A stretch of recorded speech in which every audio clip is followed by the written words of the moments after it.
It was paused. Now, there we go. There we go. Now we're recording.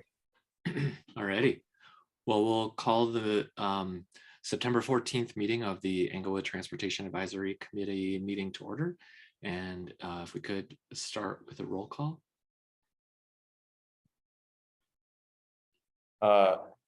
Chair, Present.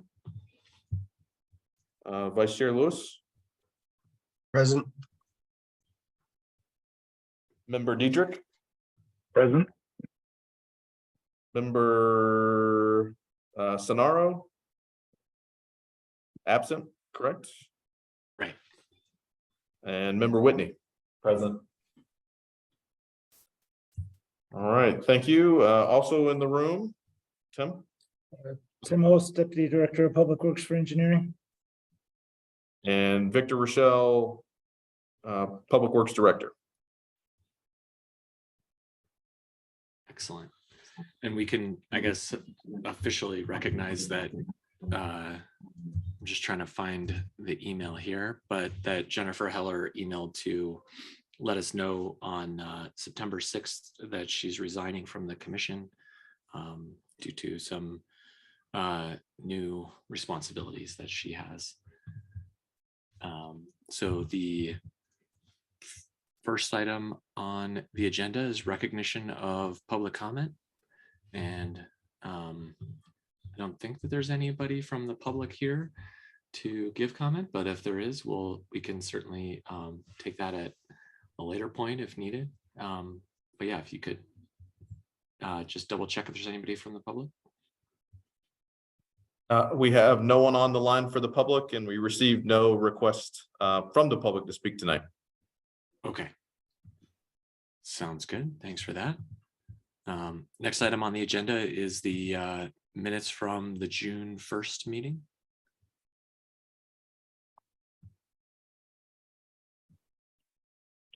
Yes, can I get a motion to approve the minutes? I'll motion to approve the minutes. I'll second the motion. Okay. All right, there's a motion and a second. Any further discussion? All right, hearing none. Can we please vote? All those in favor, please say aye. Aye. Aye. Aye. Aye. Those opposed or any opposed? All right, hearing none, minutes are approved. Thank you. Alrighty, thank you. Next is new business. So Broadway Corridor Level 2 Alternative Screening Englewood Comments Draft.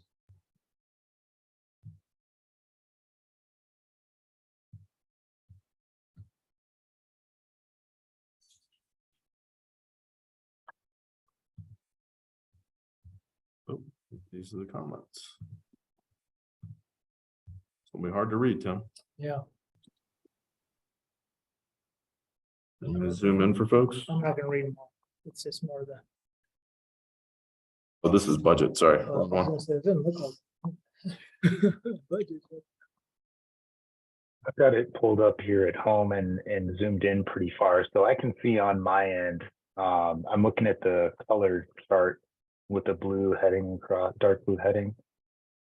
So maybe if you you guys can zoom in, or I'm okay on my end. I don't know if Greg and Patrick, you're following on the video, but on my end, if you guys just want to be zoomed out and point to where you're talking about or something, that would be sufficient for me. Yeah. Same.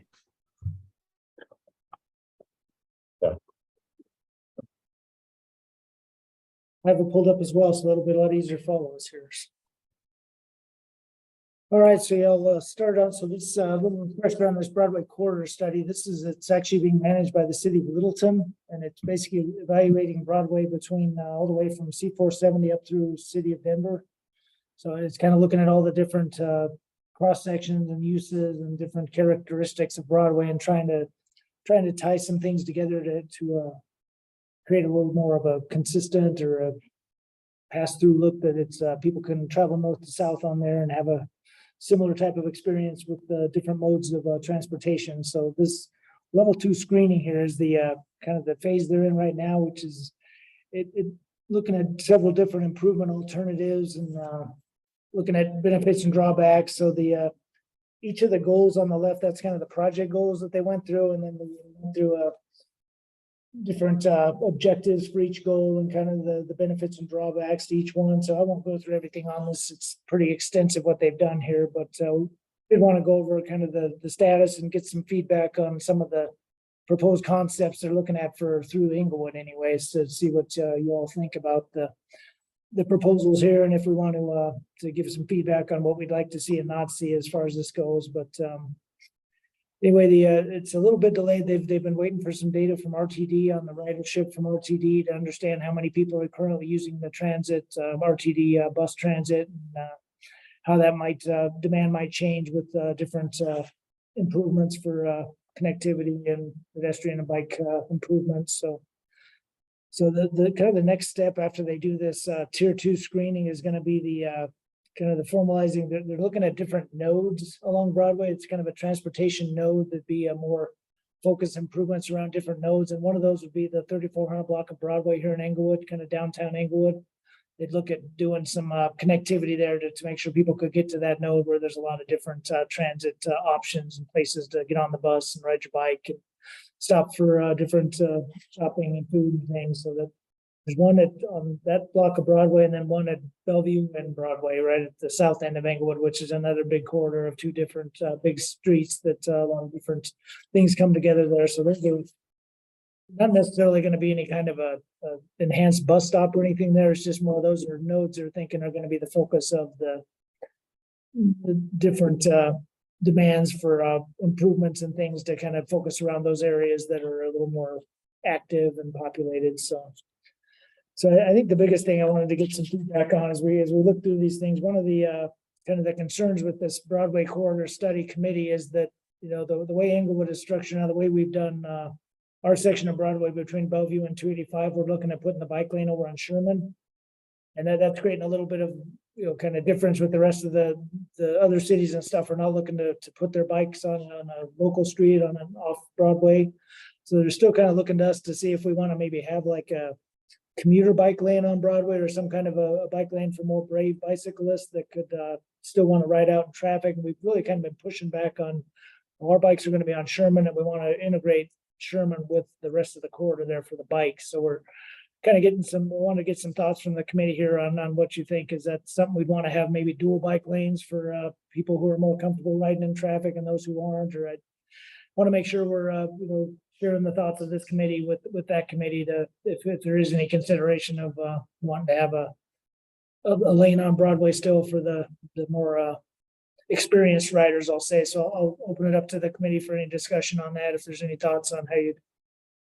Yeah, and real quick, Tim, before we do that, do we know if Denver is planning on having bike lanes on Broadway north of us? They are. That's the issue. Yeah, we're gonna kind of be the jog there in the whole system if we do this, but it's something we let them know up front that that's our plan for that section of Broadway. We're trying to separate bikes and bikes and vehicles, you know, so there's not that chance of conflict, and it's a little more comfortable for bikes to at least ride through the Englewood portion. So that there's also that there's the bikes, and then the other thing I'll bring up now for discussion is they are still considering the bus rapid transit option, which would basically be a designated bus lane all the way up and down Broadway, so buses could get through there quicker. And obviously through Englewood, we don't have a lot of extra right of way width, so it would take one of our through lanes to do that. We've kind of been resisting that as well. That seems to be that could be problematic for Englewood if we don't have 2 through lanes. One of them is dedicated for bus, and buses only could be challenging. So definitely like to get some feedback from the committee here on what you think on those 2 options there, if we want to kind of stick to those kind of guidelines for the Englewood portion anyway, and you know, let them know whatever they do, we'd like to be designing around those 2 priorities for Englewood anyway. So I'll stop talking and let you all speak a little bit about what your thoughts are, if there's any other thoughts on that.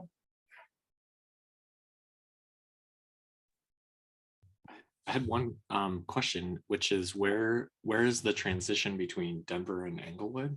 And the reason I'm curious about that is is because my sense is that there's not a ton of difference in how much space is currently given to car lanes at that point. And so I guess I'm just curious, like if Denver is planning to get rid of one of the vehicle lanes, or rather reallocate it from cars to bus, then if they feel like that's possible for them, then it feels to me like it would make sense for Englewood to continue that. And sort of same thought with bike lanes, that whatever happens, I guess I am just not sure about that last comment that you had about how Englewood might have less space compared to Denver. So the transition between Denver and Englewood is right at Yale. So the section we're putting on Sherman is south of 285. So everything north of 285 would probably be bike lanes on Broadway. We match into Denver going north of 285. So I should have clarified that 285 to Bellevue is where we're doing the Sherman bike lane, and then transitioning back into the Little Dry Creek Trail there, so you can get back over to Broadway if you want to. So it'd just be that section between 285 and Bellevue, looking at possibly a dual bike lane, of one on Sherman and one on Broadway for the more comfortable riders out there. So that the part north would definitely match into Denver, and the rapid transit and stuff, that would be something that obviously if Denver was pushing for that, we'd need to consider that as well, because that obviously there'd be a gap in that service if we weren't on board with looking at something like that. So that's definitely some thoughts on that bus rapid transit there. If you have any ideas on, is that something?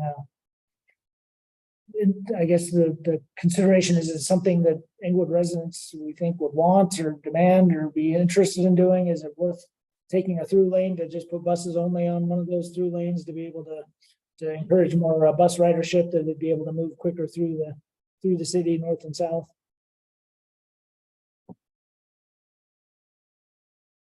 Go ahead. I was gonna say, my general question is there room? Like, So if we did bike lanes and a rapid transit, right now it's a 2-lane road with parking on each side. And so would we need to sacrifice parking for the businesses, or is it gonna be like on the northern parts of Broadway where it's protected bike lanes with parking on the outside? Well, I don't think it'd be room for protection. The parking would not go away. I think the idea is that the parking would still be there, and the bike lane would be right next to the parking. It'd probably be a little bit of a skinnier lane there. There wouldn't be a ton of room, but then because you'd have to fit parking, the bike lane, and the bus rapid transit all in there, and still have room for cars. So that is a consideration. It would be very tight to do all that, and that's why I'm not sure there's room for a designated bike lane. Do you know if it narrows in like Englewood at some point? Does it get more narrow? Is it because of the median? At one point, right, we had the trolley running down the middle. Yeah. And with the rapid transit, then be 2 lanes, one for each way of the bus. Right. Yeah, so I've zoomed in on the kind of the concepts. This is the north section, which is our section. And they've got dedicated BRT in red as opposed to shared. And their concept, alternative one, they're proposing losing one parking on one side of the road, keep one. Alternative two looks very similar, but it says it enhances non-car mode. So I think it's a wider walk is what you're seeing there. And then alternative three, basically removes BRT and open up all lanes of traffic for buses and cars. And the other two scenarios, you only have 2 lanes for cars, 2 lanes for buses. And then the last one, the bikes aren't on there. They're doing more of a shared, doing more of a shared space type thing on the sidewalk. An alternative 4. So alternative 4 is kind of similar to, I guess, what we're talking about, Tim, with our bikes being off system, running parallel. except they still are showing some impact to parking, so we'd have to work through that.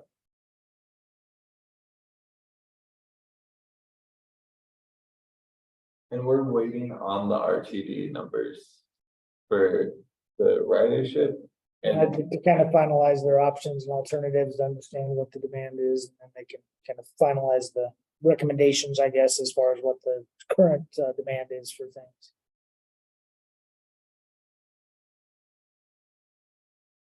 do we know how many cars move through that like specific corridors? So you're saying just north is already going to be bike lanes on Broadway? Well, that's the intent of the proposal anyway, is the bikes would share the road with the cars in that section. So, yeah, we haven't really provided, I'm not sure we have connectivity there on Sherman to get all the way up there, so that the idea was the south of 285, Sherman ties into the little Dry Creek Trail pretty well at 285, and you can work your way back over to Broadway.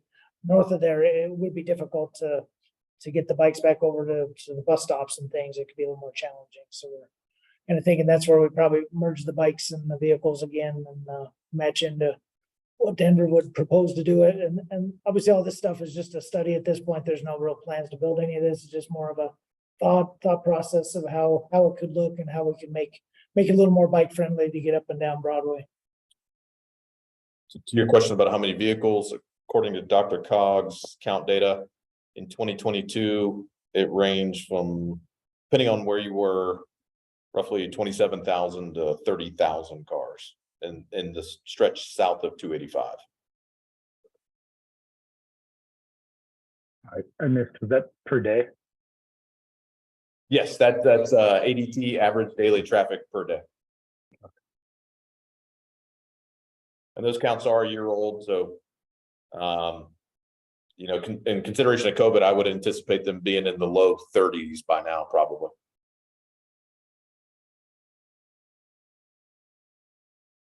Is the number one objective to reduce serious injuries and fatal crashes on Broadway? That's one of the goals, is safety. Yeah. It's just to try to eliminate that conflict there, so there's not as much opportunity for bikes or pedestrians to be in conflict with vehicles.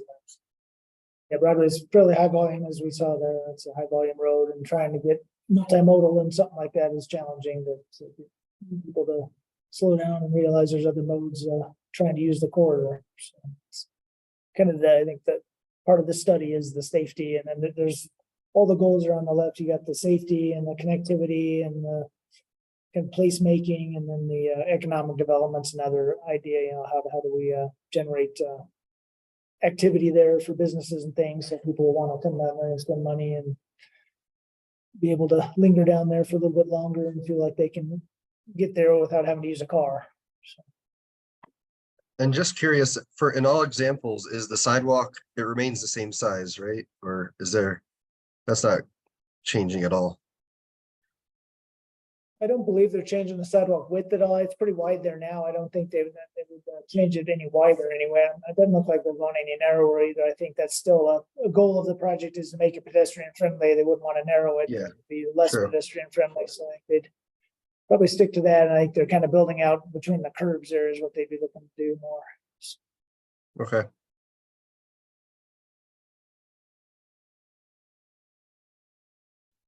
And we're just talking about the 285 to Bellevue section right now.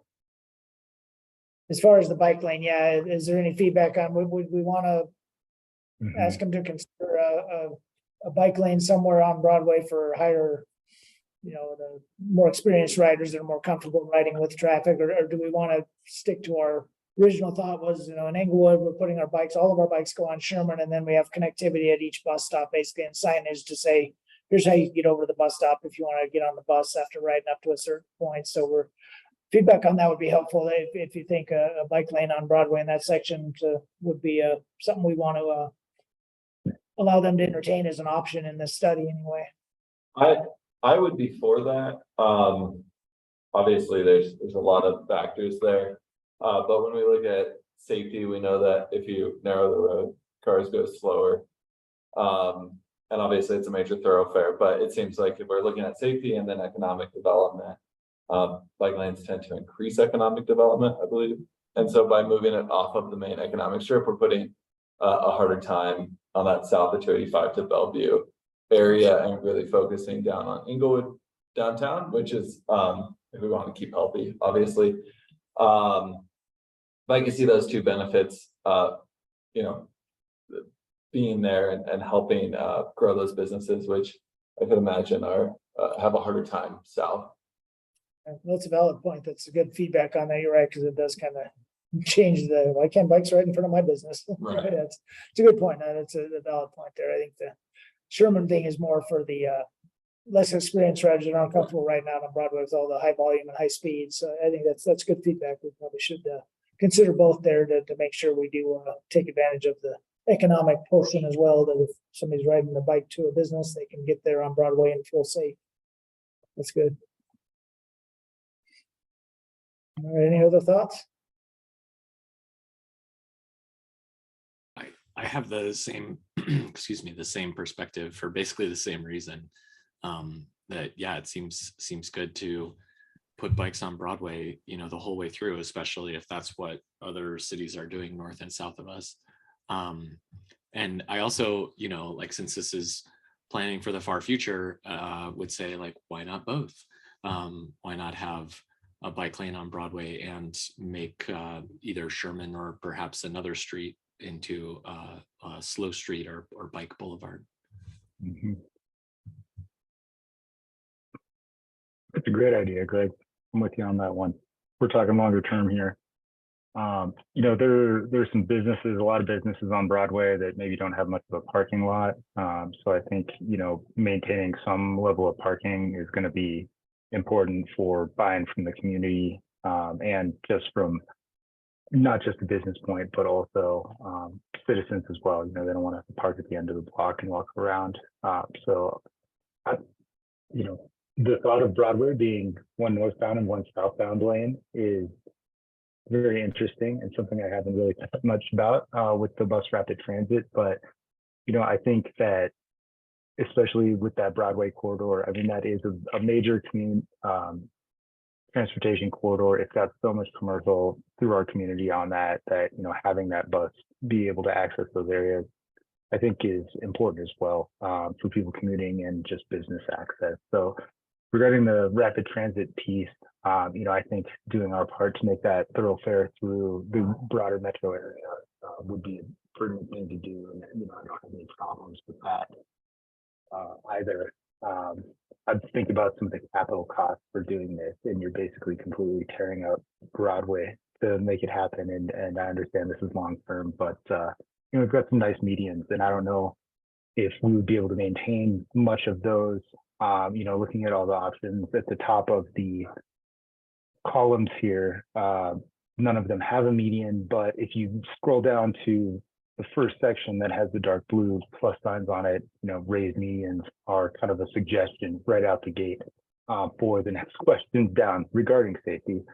But, you know, I think this bigger picture type of plan for this longer term might ease the necessity for those medians in the long term as well, especially if there's some other kind of traffic calming things that are going on here.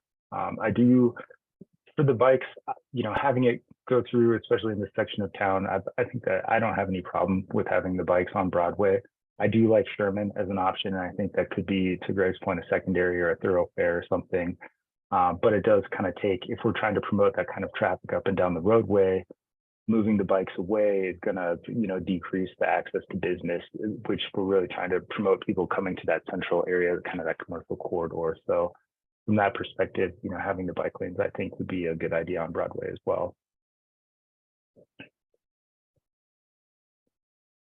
All right. Well, thanks for that feedback on that one. If there's nothing else, we can go on to the next item there if we need to.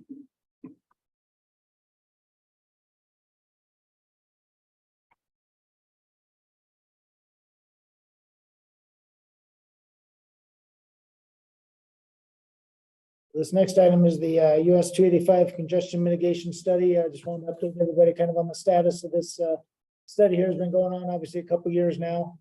They are just about done with the actual study itself, and what they've come up with is kind of a rarity, but they have a little bit of money left in the budget to do some advanced design on a couple of alternatives that they've come up with. And so we wanted to get some feedback from the group here about the the different alternatives and which one we might want them to focus that money on that would be the most beneficial for Inglewood. But I'll kind of start with some of the background of what they've done to date. The one good news that we were able to afford through Inglewood is all the traffic signals on 285 and then through Inglewood there are going to be retimed.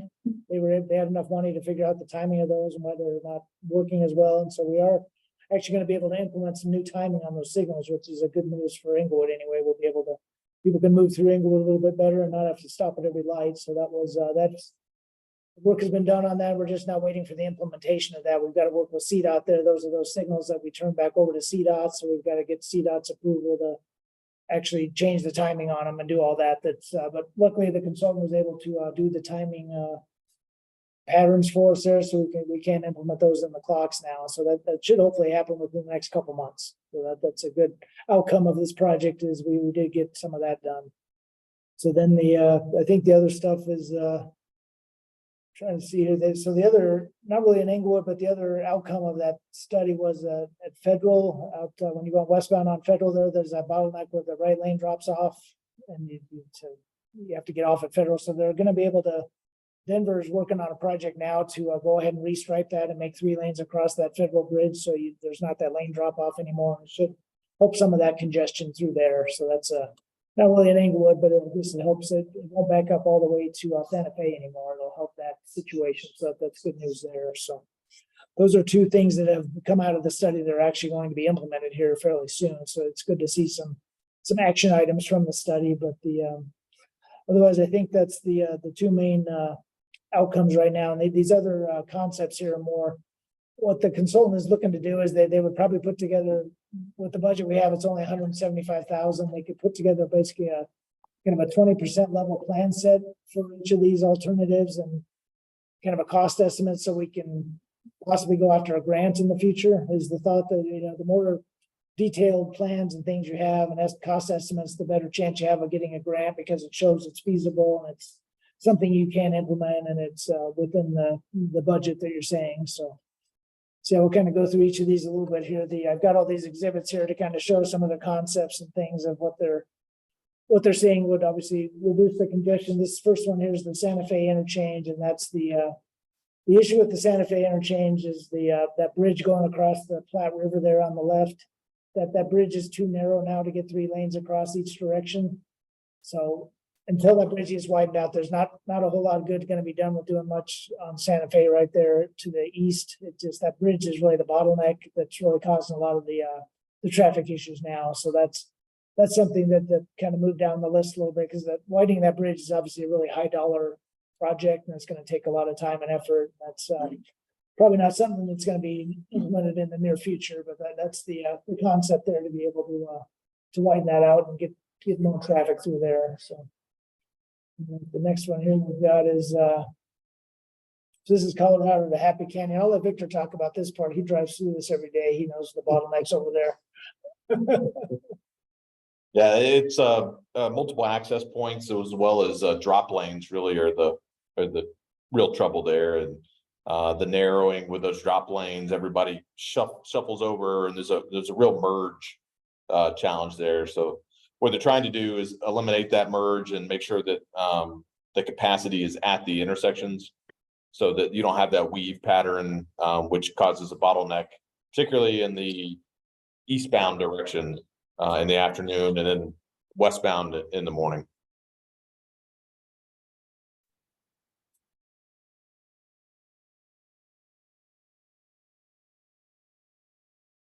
Yeah, this is all some of this. This is all the stuff out east there towards I-25 through city and county of Denver. So Denver is looking at possibly implementing some of these recommendations here through their capital improvement program. So there may be some benefits coming through there, but then it's mostly stuff for Denver at this point.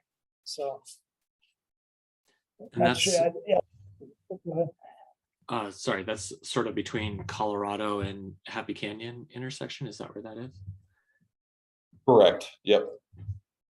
It looks like there would be like a mid-block crosswalk introduced, and then I think there's like a church right there maybe. Like high traffic destination or a strong destination. And then looks like maybe they're narrowing the center lane in order to get a third lane headed eastbound. Is that how that works? Yeah, exactly. That's what they're doing, is really kind of going into the median a little bit, trying to, some of the full movement accesses are being converted to right in, right out, but they're trying to squeeze that in to get, 3 lanes eastbound there. Got it. Okay. Oh, so right, there would no longer, if you're headed, yeah, you can't make a left turn to get onto some of these side streets. Is that what you're saying? Right. Yep. Okay. Got it. Thanks. Sure.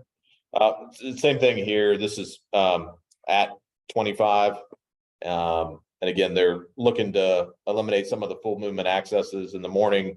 Westbound, if you time it and hit the school traffic, it actually backs all the way up to the ramps and then down the ramps onto 25. So they are looking to improve signal timing, as well as by changing the access configurations and converting some to right in, right out, increased left turn storage. There's a school back there that's got drop off to the south that has a pretty big traffic impact in the morning peak.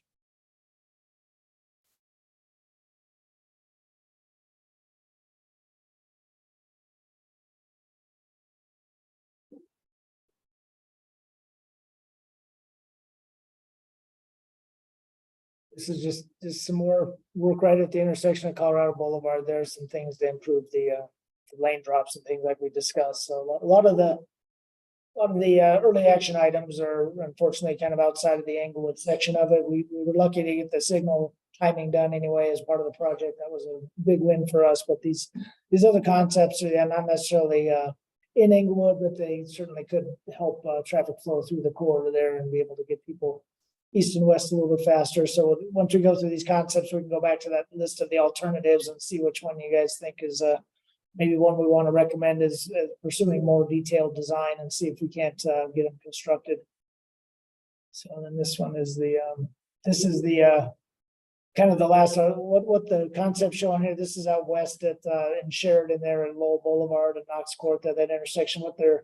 The issue there is with the pedestrian crossing, it really makes the light stay red a long time. So they're trying to do a pedestrian overpass or underpass. I guess they're looking at an underpass so pedestrians won't have to walk across there and push the button and then cause the signal cycle to increase and back up the cars so much. So this one is pretty challenging though, as far as the grades and stuff. It's pretty difficult to do something like this. It's neat on a flat piece of paper like this, but the vertical of this gets pretty challenging, trying to get underneath 285 by the river and stuff, and it's not a very easy underpass to build. So that's something the committee kind of thought that was a little bit too challenging to go after a grant or something. It's probably not going to be too realistic, and it's be very expensive to do something like that for the benefit. It's just, and it only really benefits the one intersection, whereas some of these other things benefit a longer reach of the corridor.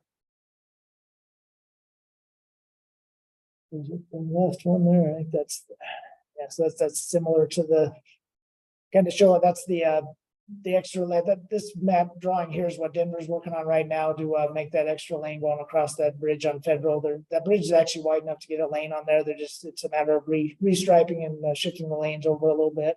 So this is something Denver's working on. It's probably not going to happen for another couple years, but Denver has actually picked this one up, and they're looking at making these changes to make it a little bit easier to get across Federal anyway, and then you get stopped up at Knox Court there. But it's at least it kind of eliminates that bottleneck east of Federal anyway.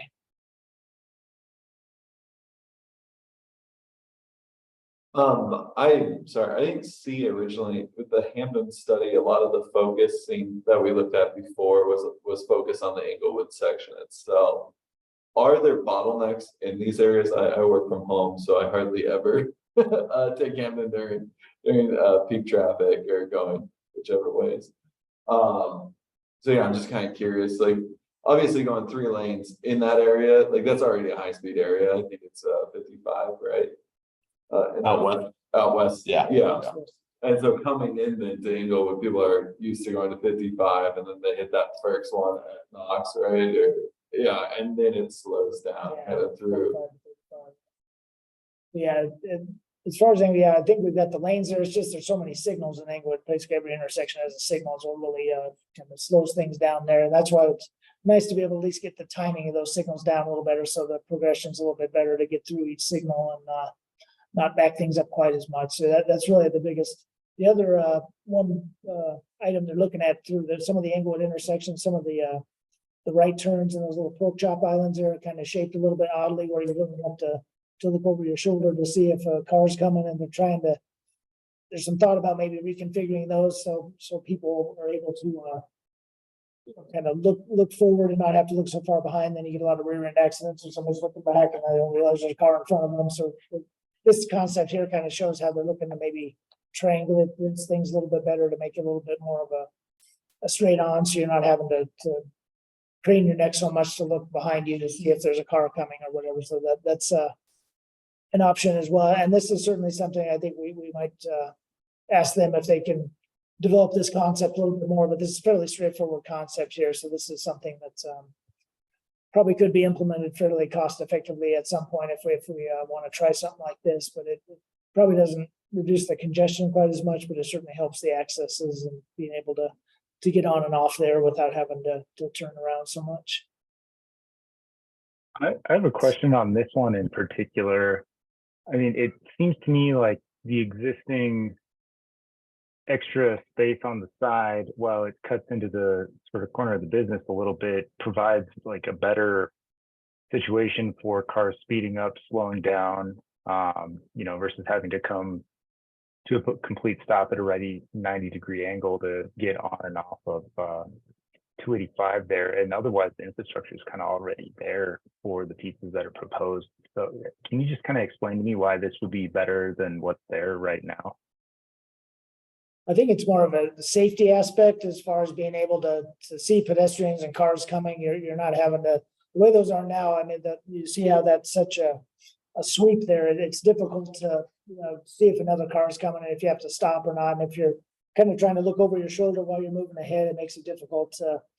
Sometimes you don't look ahead and you don't realize there's a car in front of you or whatever. And it's more of just a safety and being able to access the road a little bit easier with and keeping your eyes forward instead of turning them to look over your shoulder to see if another car's coming. So that's really the benefit of that, I think, is just the more the ease of access on and off and being a little more keeping drivers' eyes focused ahead of them instead of over their shoulder. So it's a subtle change. It certainly is not going to relieve a lot of congestion or anything like that. Like I said, it's just more of a safety type thing. I think it's just a little more trying to prevent accidents, because obviously accidents cause congestion as well. If there's an accident or something because somebody's not paying attention or not able to see another car coming, this makes it a little safer so cars can see each other and not run into each other. So. Okay, I appreciate the context on that. That was helpful. The other thing I had a question, or not so much a question, but a comment about was just sort of broadly the way that 285 slows down as we go through Englewood. Really starts kind of, I mean, it's really through Englewood, right? University until you get over to, what is that, Federal or over that direction. And most of this, while I think it will help move traffic through, I think could also promote higher speeds through those areas. And so us kind of being in between the stuff that's closer to 25 and the stuff that's west of us on 285, I would recommend that we request some proposals, or I don't know what exactly we request, but something that will help ensure that the speeds aren't excessive through our area, because I think this will just make it a little bit more of an exacerbation of a problem that's already existing, really. They're coming in hot from I-25. People are coming in fast from, coming on westbound into town. So just something to think about. I don't know if there are like other changes that would be complementary to that we could have that would really sort of give it that sense of pace to slow it down as it comes through Englewood. I didn't see much about that, but just want to make sure we're thinking about that too. Yeah, I think we have the unique challenge of the area right here, basically where the city center is, Just because we have so many big businesses, so many big parking lots. Yeah. And also the high-speed road, so I think coming, like Member Dietrich was saying, you're either coming from out west and. Driving east basically at high speeds, because the road is a high speed, or from Colorado down to University, it's already a higher speed just because it's an open, no lights, no calming really. So, and then you start hitting businesses where other areas of 285 don't have quite the same congestion. And it also aren't used as a major thoroughfare between the two connections like Santa Fe or on I-25. So.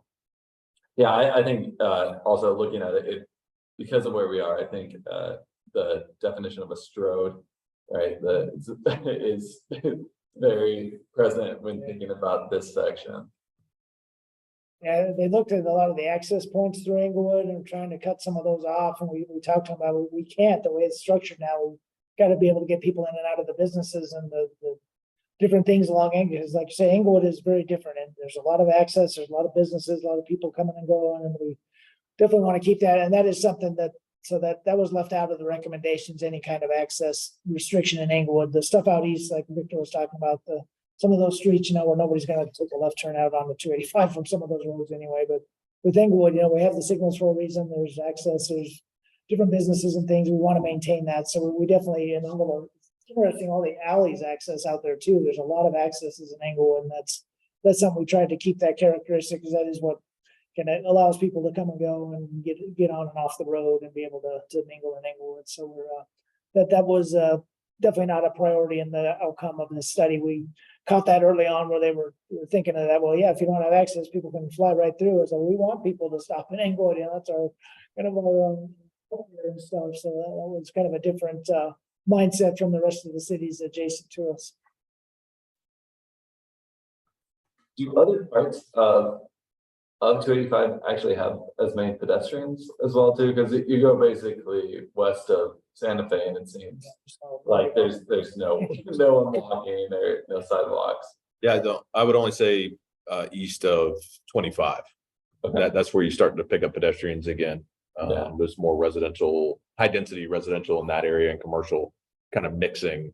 Yeah. That's probably the closest similarity, but that's, like I said, east of 25. And that probably has a lot of congestion to 25 too. It does, yeah. So if you want to go back to that alternatives. Right.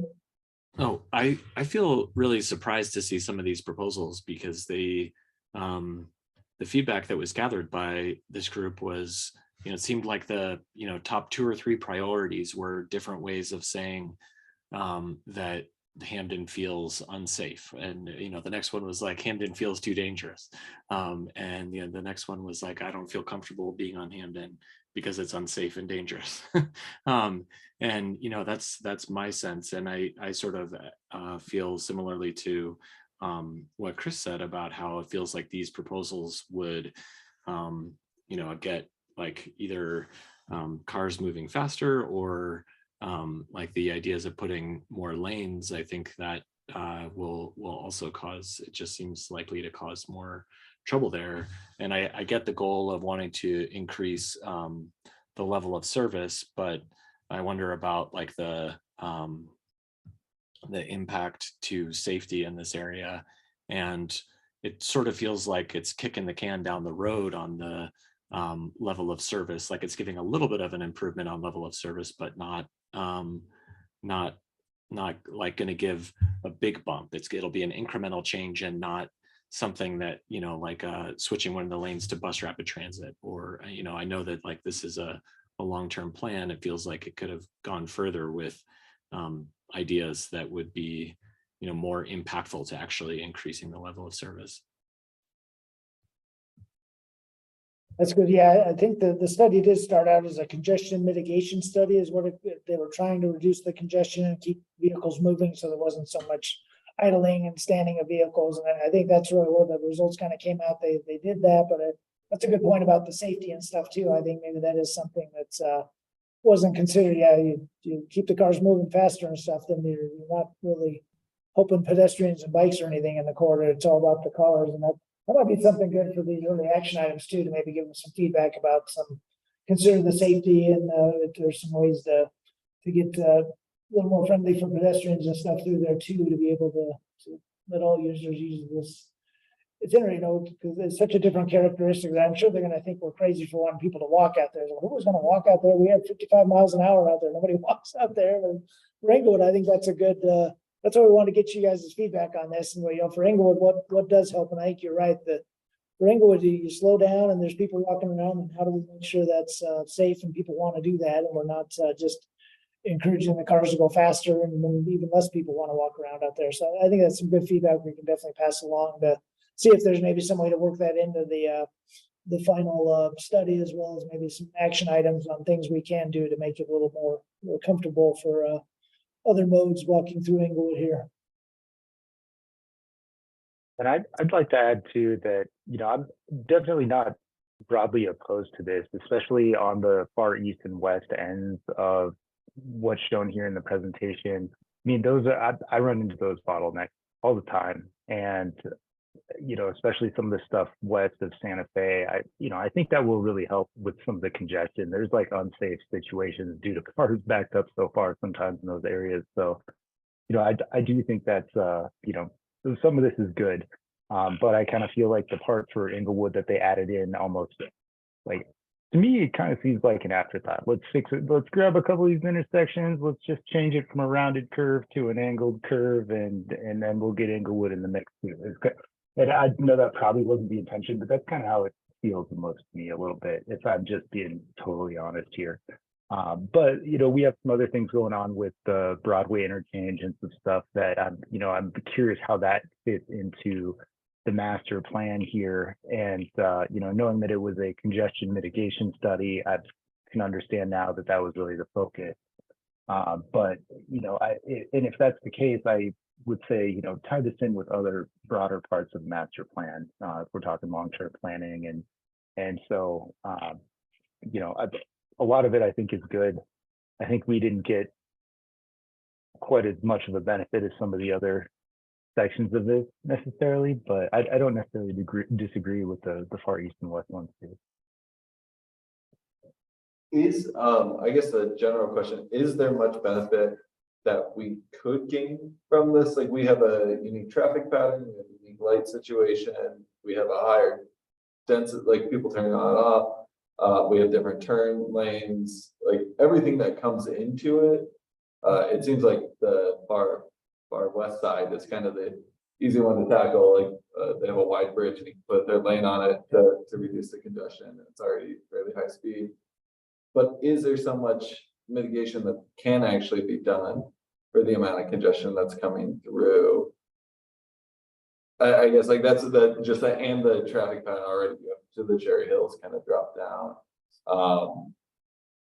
It seems like a tough nut to crack to begin with for Englewood.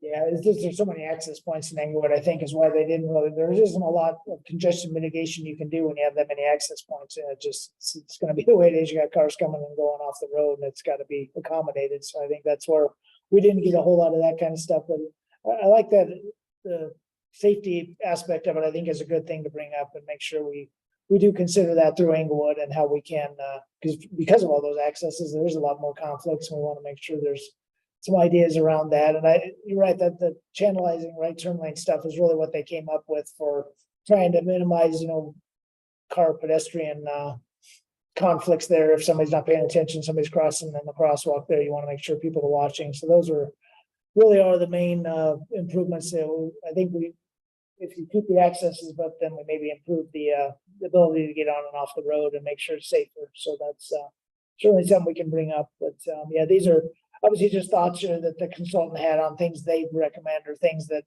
might be some things that realistically could get funded in the future and actually built. So we wanted to, it's always good, if you're going to move forward with something, to have a better chance of getting the grants and know that it's actually something that could actually be built in the near future that could be used. So that's kind of how they prioritize these things. So we just really kind of looking for any feedback if you guys would want to prioritize any other sections or anything that you see would be a better benefit to Englewood. And I think they've done a fairly decent job of kind of prioritizing what would help Englewood the most.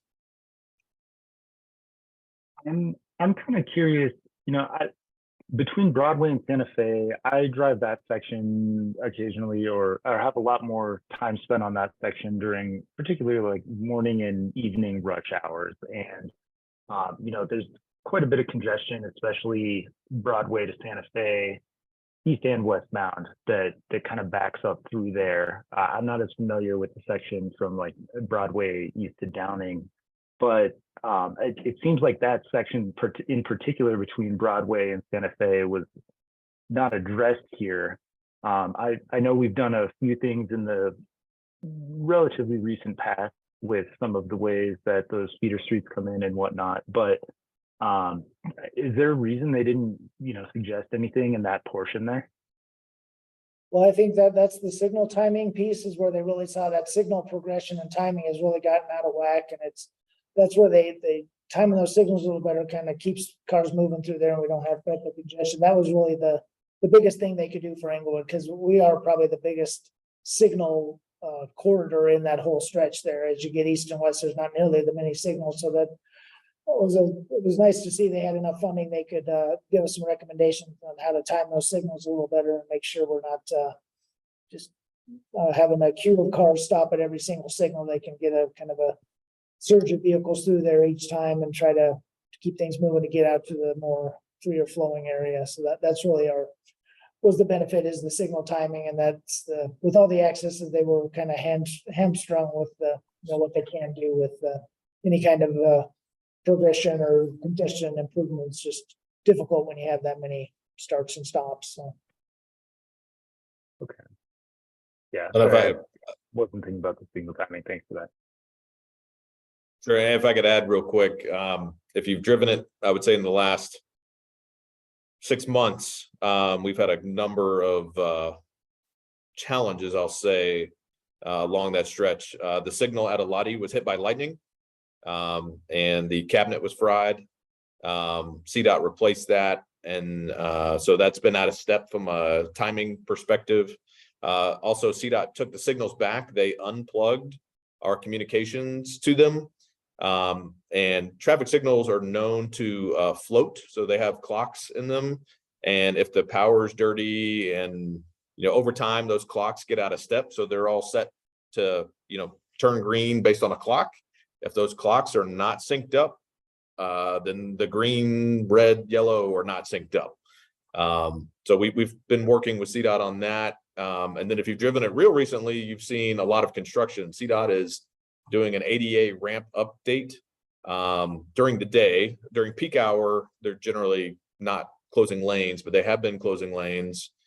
Combined with the utilities department has been doing a major, I believe it's a sewer line or it could be a water line in Elati that went out into 285, and they were closing lanes. So we've had over the last 4 months, a significant amount of construction that's made 285 difficult in the most congested part of the city. Unfortunately, we're almost through it, thank goodness, but it's been really painful this summer.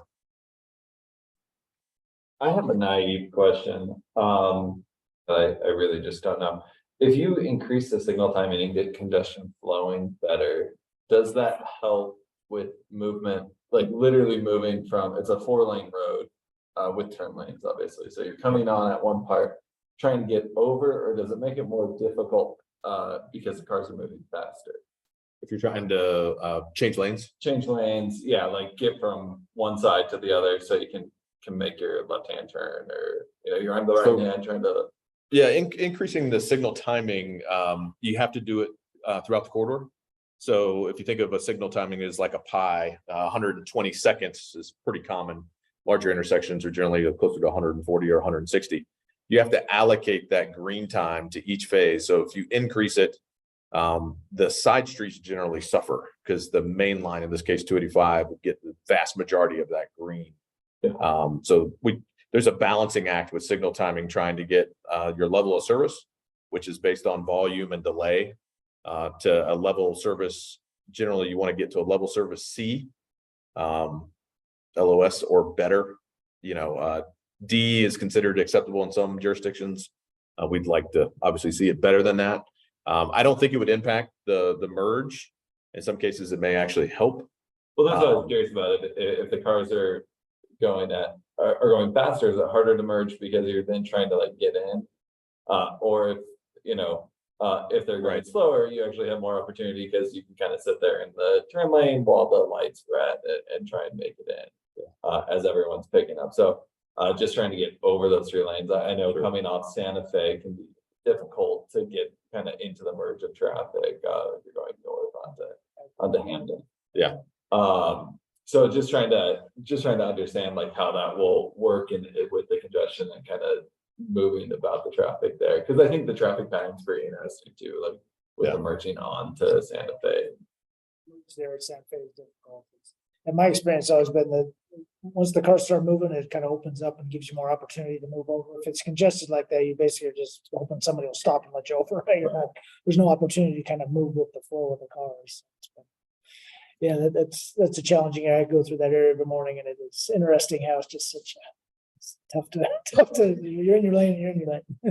I'm sure you guys know, trying to turn into here. Yeah, exactly right. Essentially. Exactly. Yeah, that's one of Santa Fe. It's you sometimes you just have to take a right there at Inca. There, Yeah, if you get off Santa Fe, you just take a right at Inca. There's no way you're getting across 3 lanes plus 2 turn lanes. unless you're lucky. Unless they're backed up down a Federal again or something. And to the earlier point that we were talking about the safety and the speeds, it's kind of that balance too, right? So some level of congestion is actually good. We don't want it to be a green wave where people feel comfortable. Hey, I was going 55 and I don't need to slow down. Every light's green, I'm going to hit it. And we have seen an increase in accidents in the S curve right there at Broadway because people are going too fast. The road's not designed for that. And PD has reached out and asked if we could look at some kind of barrier because we have people losing control and going over the road into oncoming traffic because it's usually late at night when no one's around. So people getting a little too liberal with their speed going through there. Yeah. I can see that.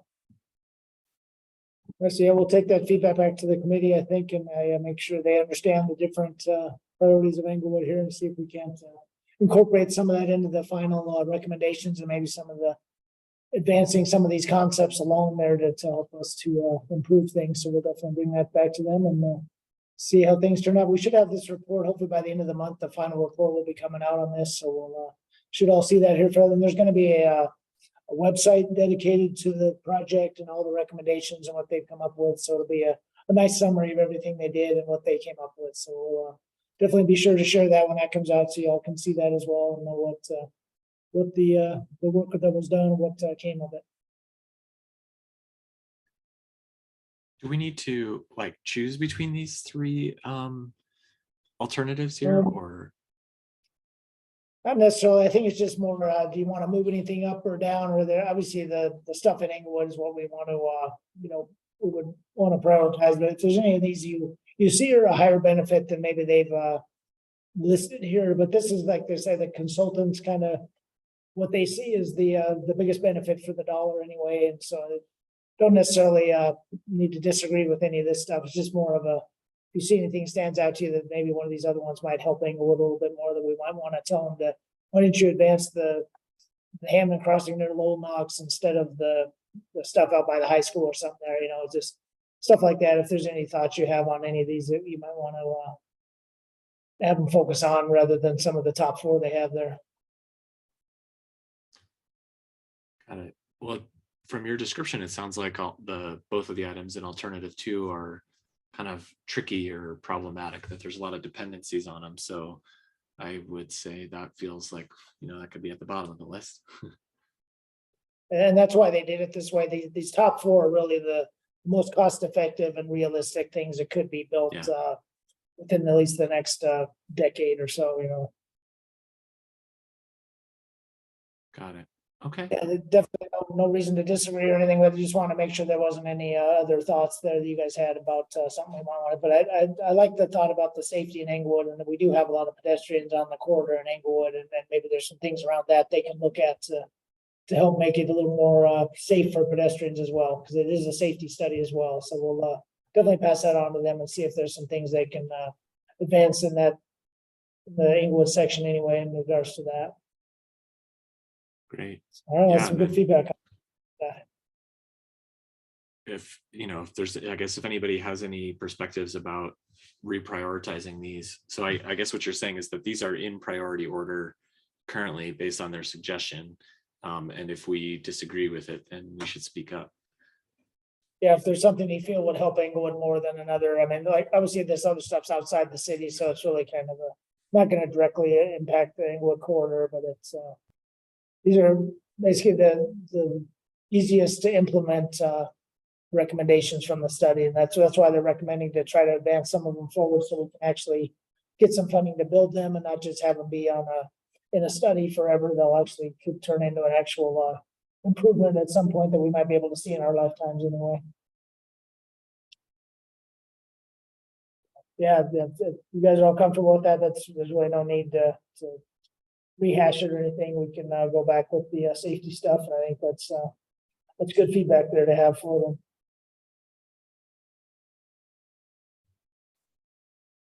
Sounds good.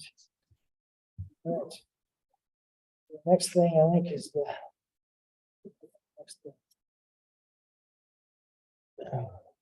next item was the missing sidewalk construction here. We just wanted to update you on that a little bit here. So this is a presentation actually a couple years ago we went through and we did an inventory of all the missing sidewalks in the city. And then we kind of tried to prioritize them based on a few criteria I'll go over here. So that's kind of a refresher here on this. There's about 51,000 feet or about a little over 9.5 miles of missing sidewalks in the city on either one side of the street or the other. Some streets don't have sidewalk on either side. And then there's locations are a lot of industrial areas, and there's no development adjacent to the property, empty properties where they've not built sidewalk yet, and some cul-de-sacs and dead ends where there's no sidewalks. So in general, we've got pretty good coverage around schools and the parks and commercial stuff. So then the next slide here, this one kind of talks about the criteria that we used when we came up with this prioritization list. Yeah, obviously adjacent to schools and parks where people walking and trying to get to, and then our two collector roadways are a little more popular, and you want to make sure there's a sidewalk so you're not having to walk with traffic. And then the other criteria, the trails and bus stops and light rail stations, and then where there isn't a sidewalk on either side of the street, we try to prioritize. So then we'll go into how that resulted here on the next slide. I think it shows these are kind of the top 10 I think we came up with. And so we've got the Zunai Street one is done now. We did do that top one. I think it's 2 years ago now. We got that done. And then Inca Street, we just actually got bids to do that one. That's Inca just north of the Civic Center here on the west side. There's no sidewalk there. There's kind of a dirt trail that people have been using to get basically north of the Civic Center up to the little dry creek path there. So that's a good connection. And we did get a pretty fair bid on that. So we're going to get that built there fairly soon. And then the other one is that Union Avenue one is part of the upcoming project. So Inca and Union, those number 2 and number 4 are actually going to be built here. Hopefully this fall, we're going to try to get those built. We just got the bids here earlier this week. So those are coming here pretty soon. And then these other ones are down the road as we get funding. We're going to try to fill these gaps in and see how many of these high priority ones we can get done. But I think the next slide should just kind of show the map of these other outstanding ones. And so yeah, I guess that's the completion of the priority things based on the criteria that was used. Then we've got these maps just kind of show where the missing pieces are in each area of the city. This is the northeast area of the city, shows the 3 pieces along the Yale Avenue there. It's obviously a arterial collector road that we want to get done, and the little piece on Dartmouth there. So these are all the other sidewalk pieces that are still missing in the city that we're trying to prioritize. So just kind of wanted to run this by you and see if you think of any other criteria or any other things that we may want to think about as we start to implement some of this missing sidewalk work. We want to make sure we're prioritizing the money in the right areas and the right locations to make sure it's something people actually use. We don't want to build a sidewalk that nobody ever walks there anyway, you know. So that's zip through these slides here a little bit and see the different they're kind of spread out all over the city too. We've got a little bit in each. These are our pavement maintenance zones that we have. Each of these zones is the 5 different pavement zones we use to maintain the asphalt. And we kind of have done the sidewalks the same way and broken down by each area of the city to make sure we're trying to do things in all parts of the city. So this is zone 5 here. This is the, yeah, that's the Union Avenue piece there coming off Santa Fe. So the project we're doing now is basically that part that goes from Santa Fe to the Platte River. We're not getting all the way to federal with the funding, but we were able to get at least to there's a trail that runs along the Platte River there. We're gonna tie to that runs north-south.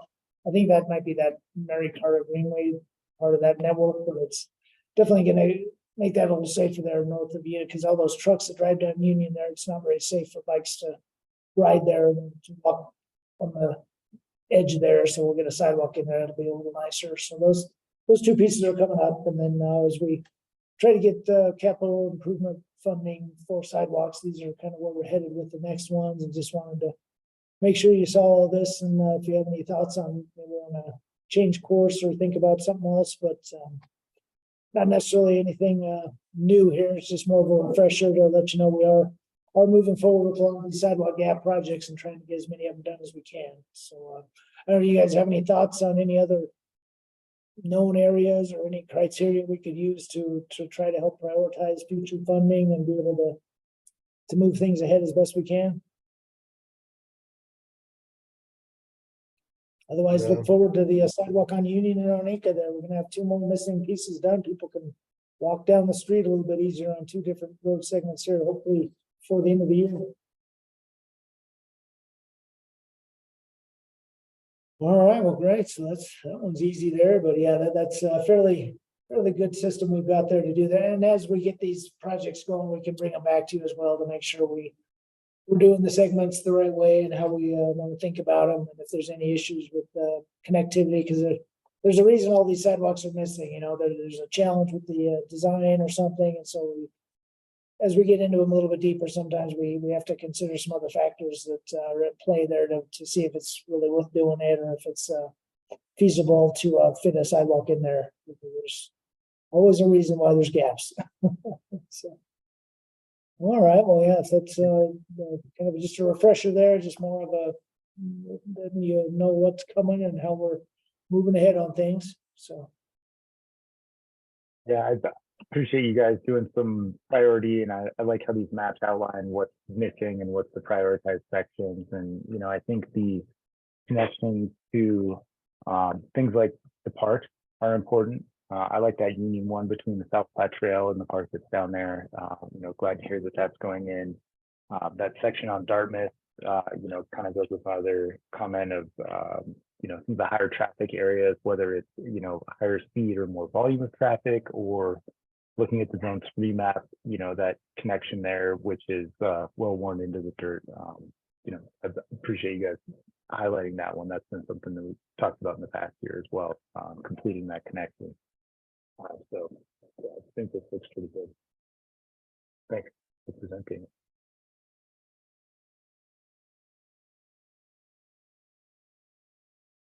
I have a question about the Inca Street one.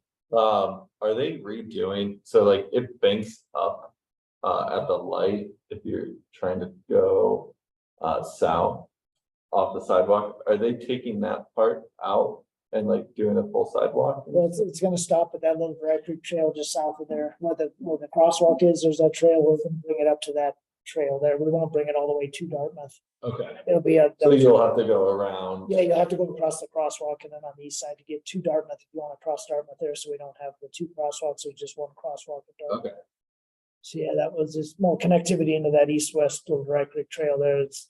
You can see people beating a path towards that, you know, there's a dirt trail there. People, obviously it's in demand. People are using that, Yeah. walking that way. So we wanted to make sure they had a safe path to get on and they're not just having to walk down the dirt there and potentially fall or something if they trip on a dirt bump or something. So anyways, yeah, that's kind of a drop off there too. We're having to build a little bit of fill material to level that off. So it's going to be a bit of a challenge there, but it's doing pretty well. So we're hoping that'll get built here pretty soon. Yeah, these last 2 items are just more informational here. I'll just more for the committee's awareness there. We did Malley Center pedestrian improvements. I think we talked about that project. That's the project we got the grant from Dr. Cog. We got, I think, $275,000 to redo all the sidewalks around the Malley Center. So I don't know if you've been up there recently, that work's all done now. It turned out really well. It's amazing how all that brand new sidewalk all the way around the Malley Center now, and it's all ADA compliant. It's nice and wide. I walked it myself. It feels really nice up there and it's safe and especially for a senior center like that with people that maybe have handicaps and walking issues. It's nice to know that we have that safe now that people can come in and out of there and they're a little more comfortable to walk around up there and get in and out. So we're pretty proud that got done and we're able to take advantage of that grant funding. We got it done just in time to get the money refunded there. Dr. Kyle was kind of on us to have it done by the end of the summer. So we were able to sneak it in and we should get our refund here pretty quick and we're going to have a free sidewalk out of that deal. So that turned out pretty well. We're excited that came together. So then the last item here, if you've been up to Floyd and Elati recently, we got the intersection done up there. If you've driven through there, it probably is very confusing right now because we don't have the striping done. So I just want this last slide here. We'll kind of show you the striping here of what the ultimate plan is up there and how we're going to match into the new intersection there. So this slide here shows the new islands that we built up there, and we've got all the hardscape is in there now. It's just a matter of getting all the striping done. So that's going to be included here within the next month or two. It's part of our mill and overlay program this year. We're actually going to repave Floyd Avenue east and west of Elati there and get a whole new asphalt surface, and then we'll put down all this new striping to show the new bike lanes and all the bikes are going to be diverted around to the other side of that new island there, and then cross over the center median there. And it's once it's all striped there, I think it's going to be pretty nice. It turned out pretty well there. There's a lot of good connectivity, and I think we're going to be a lot easier for bikes and peds to get through there and for cars to see them and understand how people are supposed to move through that area and that corridor there. So that's one where we're also eliminating one of the through lanes and turning it into a bike lane. That's where we're just don't need to have a need for 2 through lanes in there anymore. So it's one of them where we can't actually turn it into a bike lane. It's kind of a nice convenience to have there. We can actually make some of the existing width a bike lane and have it actually have a buffer there. We've got that the hash striping. There's going to be a buffer there on the bike lane, so it'll be a pretty safe, comfortable bike lane to be able to get over to the light rail station and into the civic center area here as well. So we're getting close on that, but hopefully within the next month or two, all this paving and striping is done, and that'll be a new whole new corridor through there. It's definitely a lot more friendlier for bikes to walk through as well as peds. So we're coming together on that. Yeah, I just opened it up last week, the intersection there, but we still have some striping to do to make it all come together and make sure everybody understands what's there now and how it's intended to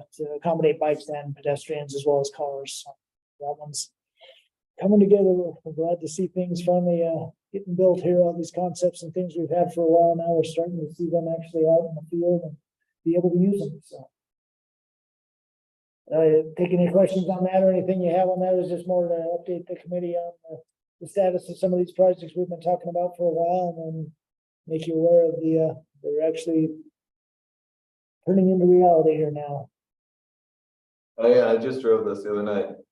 It was really confusing, but it was also great because Victor saw somebody going the wrong way the other day. I was like, what are you doing? But I think it was great. It slows you down going up to Elati. It does, yeah. Compared to before where you could just kind of go into that turn lane and then keep the speed going through until the Holland directions decorations as well. Yeah. But yeah, that was great. Really well done. It's really cool to see.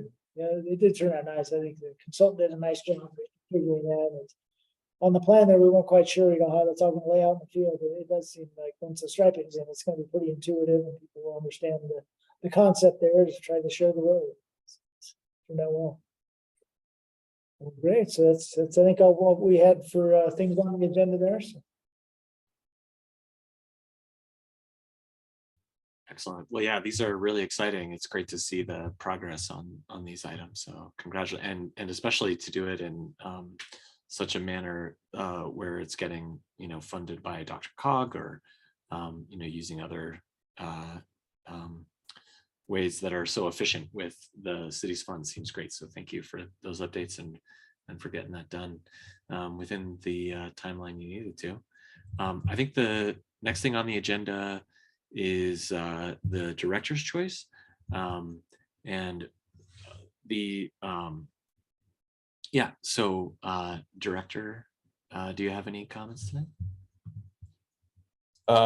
No, I just appreciate everybody's time tonight, and yeah, super excited to see these projects move forward, including Dartmouth Bridge. That's well underway.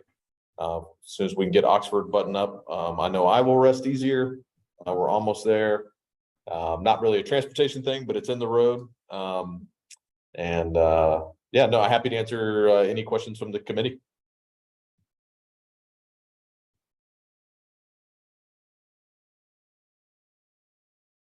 Great. All right. Next item up, chairperson's choice. And I didn't think to send this out earlier, but wanted to raise that the Colorado State Legislature passed a bill. If you want to look it up, SB 23-200, the automated vehicle identification systems. And so this makes, as I understand it, makes it so that photo speed enforcement is something that can be legally enforceable. So it's previously something that a city could choose to do, but was not legally enforceable, and this now makes it legally enforceable. Yeah, the city has to go through a certain set of steps in order for that to become the case. And so I'm just sort of curious, like if the city has considered this, or if anybody has any opinions on it. Yes, Chair, I can speak to that a little bit. So we presented maybe the last meeting or the meeting just prior, kind of a framework for our traffic calming toolbox. One of the things in there could be, and obviously we'll come back to the committee as we continue to develop that next year, but could be some form of auto enforcement. I would note that Aurora recently started doing auto enforcement, kind of like Denver, in vans, so to speak, on residential roads. It's more of a quality of life thing. So you wouldn't see them on like Hamden 285 or Bellevue. This is really a residential kind of approach around schools, somewhat similar to our missing sidewalks, having those high priority areas where we know there are a lot of pedestrians. There could be younger individuals around schools, things like that. And speeds are obviously important everywhere, but they're a little hypercritical in those kind of zones, so to speak. And not directly related, but I would mention the police department is now participating in a vehicle identification program that's countywide and statewide, and they've had some really good success help identifying stolen vehicles, Amber Alert vehicles, things like that. It seems to be a really good program, and we do have a few of those cameras inside the city. Yeah, thanks for that update. Yeah, it seems the thing that got me thinking about it was I saw that there's a bit of a problem on the detour from the Oxford stormwater work. And it seems like there's, complaints from residents about speeding. And so that seems like an opportunity for use of a tool like this. So I love the toolbox concept, and am excited about the possibility of including this in the toolbox. Anybody else have any thoughts or feelings about use of a tool like this? So Greg, you're referring to similar how in 285 the automated the cameras for speeding? I think Or on no? 285, like maybe in Sheridan, they have some that's that one. red light cameras. Yeah. So this would be I think it could be used in Englewood for either red light enforcement or for speeding enforcement. And like thinking about that, the situation at Hamden, where there's where it transitions heading westbound right before the Caribou Coffee, where there's been those issues. If we had a consistent enforcement via cameras there about speeding, then perhaps there would be fewer issues of people losing control at that curve. That's a good point.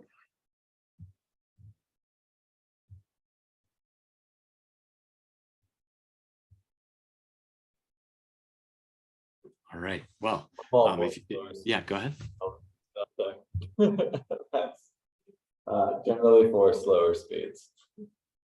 But yeah, I think the photo enforcement's good, and I would just, be kind of curious if there's a way to help allocate, some of that funds. Obviously, it's a little bit of transportation, some PD, depending on who, like the funds that are generated from the tickets or city revenue, if we could get some of that back to traffic calming measures, to signs, to, you know, the data where, oh, people are speeding here more regularly, so let's not just like keep giving them tickets, let's lower the speed limit, and see if we can do other measures, plant more trees, etc., to get the speed slower, you know, stuff like that would be great just to know if it's possible. And obviously tax allocation is tough. I would say that's exactly what Aurora is doing. Okay. So there's speed enforcement. I don't know the percentage. I think it's a high percentage is going back into the traffic calming program. That's fantastic. So it pays for itself, and then any excess, I think, rolls into the program. Wonderful. So we'll certainly continue to evolve that in our process and bring that back for discussion, and here as well as council. I'm sure it'll be an interesting discussion. So those kinds of things always are. Excellent, thank you. Well, that was all that I had for tonight. So I guess we can go around, and up next for committee members' choice, Member Lewis. Just, I know you touched on it a minute ago. A number of my neighbors have been asking, is there a timeline or update on the Oxford sinkhole? The sinkhole is completely, the pipe is completely repaired, and we're up to subgrade. So Okay. we are at the very last step. The contractor's cleaning the area today. Some of it depends on kind of what happens with the rain tonight. I would say it's about 14 inches deep. Is it not? Okay. So yeah, 9 inches they have to come up in pavement. So we're very hopeful that they'll be able to knock that out tomorrow and Saturday, with a fingers crossed potential opening Monday, if not sooner. We do have to get striping in place. And then we do have to replace the traffic signal cabinet. We have learned that the cabinet has a short in the board in the back, and it's caused the pedestrian heads to not function. And the only way to fix it is to replace the whole board, which is replace the whole cabinet. So we're going to wait until the contractor's out of the intersection, so it's not confusing with different traffic control and flashing lights, and then give it a day or two, and then we'll swap the cabinet out. That'll be a couple of hours job, not a day's job. So. Okay, thanks. Yes, sir. That's all for me. Thanks, Member Lewis. Anything that you want to talk about tonight, Member Dietrich? No additional topics on my end for tonight. Thank you for asking. And Member Whitney? Yeah, I just had two things. What's the status of the pedestrian bridge across Oxford? The contractor or the company that was going to build the apartment complex there was looking to possibly put some funds in, and we were looking possibly for some CIP money. Is that correct? Yeah, so we actually requested the CIP money, and the developer has agreed to their contribution. So assuming that development goes through, we will be building that bridge hopefully next year. Oh, So yeah, I think we've got the money identified, and we're going to be able to move ahead. oh, that's wonderful. Thank you, guys. And then the other one I wanted to talk about was Denver obviously did their e-bike program. And since we are transportation, it seems like e-bikes are all the rage, here to stay, improving, so, or getting more and more popular as a mode of transportation. So just kind of thinking through what that means. Obviously the north-south transportation through Inglewood could increase because now the range has increased for the average user, or, you know, just all the bike lane connectivity. We could see a higher amount of traffic, and not really any action item per se, but just keeping it on our minds, because we'll likely see an increase. Yeah, so I can speak to that, and I'll layer in an update I forgot to to mention during director's choice as part of that. So we have in the 2024 budget a parking program management line item. So we're hoping to engage with a consultant to help us break down some of the fragmented parking challenges that we see. Public Works has got a piece, Code's got a piece, PD's got a, I mean, it's kind of all over the place. So we hope to do that as part of that program. We're going to be looking at e-scooters and e-bikes because those do have to be parked and we don't want them on sidewalks blocking ADA access. So our goal is with forming that program to try and address that. At the same time, we are also the only department that got a full funded FTE so far in the budget for a traffic engineer for the city. It was highly supported by all departments. So one of the things other than, Vision Zero traffic calming will be helping work on this parking program for the traffic engineer. So sorry, I forgot to mention the position earlier. I did want to just make sure the committee was aware that we're pushing for that. And so far, so good in the budget. Fingers crossed, we're almost over the finish line with getting that position approved. That's great. And that's it for me. Thank you. Thank you. All righty. Any other comments for tonight?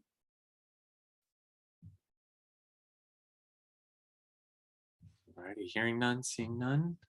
I guess we call the meeting adjourned. Thanks everybody for your input and feedback and thoughts. Appreciate it. Thank you. Have a everyone. good night, everyone. Thank you, everybody. Have a great night.